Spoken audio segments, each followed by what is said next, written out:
on sait très bien que le site de la gare routière, pour lequel quand même il y a un conflit foncier qui date d'une trentaine d'années maintenant, au sein notamment de la famille royale Fauré-Ketchan. Comment est-ce que vous, une fois installé à ce siège-là, vous comptez vous y prendre pour sécuriser définitivement le site et viabiliser cette gare routière pour qu'elle puisse ressembler à la ville qu'elle est supposée servir? Vous avez commencé par dire que j'avais fait du droit, c'est ça? Oui. Mais mon cher ami, c'est des choses assez simples. Vous savez,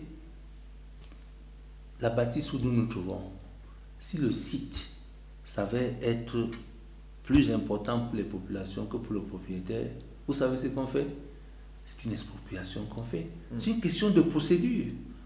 Je vous ai dit que s'il est planifié qu'il faut une gare routière, on va la réaliser. Écoutez, je dis s'il est planifié, je pouvais dire autre chose. Et c'est le cas. La question étant devenue cruciale au regard de ce qu'on vit dans ce site, je vous ai dit, quand je parle de sécurisation, elle peut se faire de deux façons. Quand vous avez un site que vous estimez important pour les populations, ce que vous devez faire, c'est prendre les dispositions pour faire déclarer ce site d'utilité publique. C'est ça la DUP. Ça signifie que si ce site n'est pas une zone non édificante, parce que quand on la regarde, ça a tout l'air. Vous savez, dans ce pays, on a eu des titres fonciers sur le bruit. Je ne vous apprends rien. Alors, si définitivement c'est une zone qui n'est pas non édificante, ça veut dire qu'on prend des dispositions immédiatement pour pouvoir obtenir une DUP. Je puis d'ailleurs vous dire que je suis de ceux qui ont posé ce problème très rapidement lors de ce conseil dont vous parlez. Parce que le docteur Bipile a bien fait de dire à nos auditeurs, quelques jours avant, que la question de sécurisation étant en train d'être réglée, l'aménagement peut devenir conséquent. Parce que, voyez-vous, il est quand même très prétentieux de venir aménager un site qui ne vous appartient pas, sans que vous n'ayez une convention qui soit claire. C'est exact. Alors, pour faire une convention, il faut la faire avec le propriétaire. Alors, aujourd'hui, si l'option d'annulation du titre, je vous ai dit qu'il y a un problème, on a tout l'air d'être dans un marécage. C'est parce que vous avez la même vision technique que moi. Oui. Si définitivement on dit que ce n'est pas un marécage, si on a réussi à annuler le titre foncier, ce qu'il faut faire, il faut donc essayer d'acquérir la propriété. Si ce n'est pas le cas, on doit prendre simplement des dispositions pour mettre sur le côté les moyens nécessaires qui vont permettre d'adresser une correspondance au ministre de l'administration territoriale pour lui dire nous sollicitons une DUP, voici ce que nous avons prévu en termes de dédommagement. C'est de ça qu'il s'agit. Et qui est-ce que vous allez dédommager? Mais je vous ai dit que si définitivement celui qui est là est le propriétaire, la loi dit qu'il faut une juste et préalable indemnisation. C'est de ça qu'il s'agit. Donc vous devez dédommager celui qui est là, s'il est définitivement propriétaire. Alors l'usager de la gare routière a une seule question. Nous sommes le 2 février 2020. Quand est-ce qu'il pourra, étant assis confortablement dans un bus qui rentre dans cette gare routière, ne plus souffrir? Vous êtes usager là-bas. Bien sûr. C'est votre pensée. Bien sûr. Mais dites-le comme ça. J'aime qu'on le dise comme ça. Que moi, je pense que... Je suis usager, je suis... Très bien. Je vais vous répondre parce que j'étais à la gare routière hier.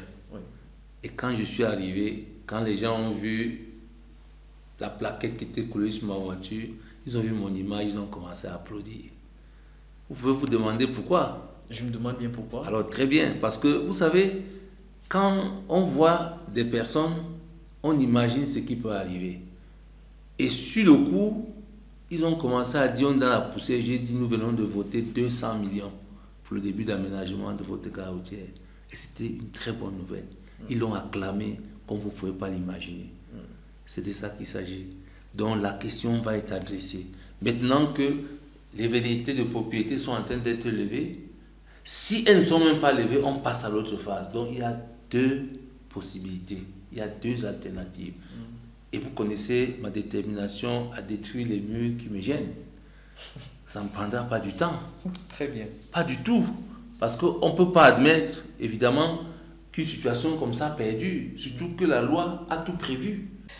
Deux problèmes pressants précisément, puisque vous en parlez, tiennent vraiment en haleine les populations de cette ville. Il y a la question de l'eau, dont la fourniture est très insuffisante, notamment dans le périmètre urbain.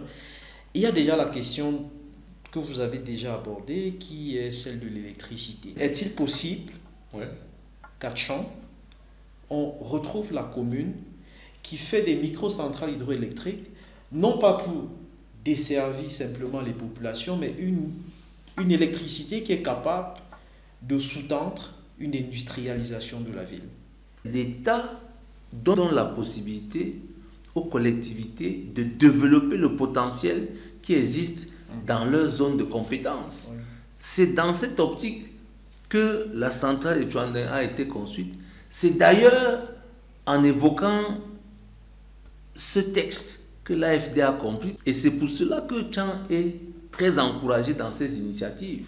C'est un processus. En fin 2020, la deuxième microcentrale sera en route. Il y a celle de l'EFOC qui va arriver. Tout dépendra simplement de notre propre vitesse d'accélération. Parce que, voyez-vous, nous avons tout fait pour intéresser les opérateurs locaux.